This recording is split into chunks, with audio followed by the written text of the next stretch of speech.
দক্ষিণ চব্বিশ পরগনা জেলার বারুইপুর উকিলপাড়া ডিস্ট্রিক্ট ডাক কন্ট্রোল অফিসে ভয়াবহ আগুন লাগে বৃহস্পতিবার সন্ধ্যা 7টা নাগাদ।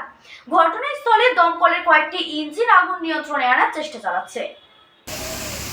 লোকাল কাউন্সিলর স্বপনবাবু আমাদেরকে ফোন করে যে এখানে ড্রাগ কন্ট্রোল অফিসে থেকে কালো ধোঁয়া বার হচ্ছে। আমরা সঙ্গে সঙ্গে গাড়ি নিয়ে চলে আসি, এসে দেখি ভিতরে একটা টেবিলে কিছু ফাইল ছিল, সেই ফাইলে আগুন জ্বলছে এবং টেবিলটাও জ্বলছে। আমরা লক কাটার দিয়ে গেটের তালা কেটে ভিতরে এন্ট্রি নিয়ে আমরা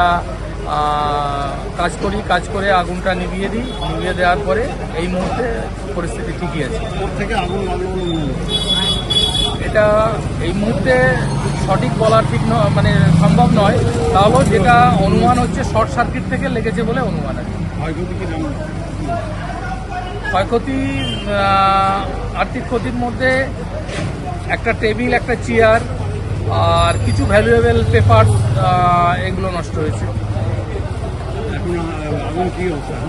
আগুন পুরোপুরি নিভে গেছে, এই মুহূর্তে আর কোনো রকম অসুবিধা নেই। আমার নাম হচ্ছে Jalal Uddin Goldar, station officer, Baruipur fire brigade.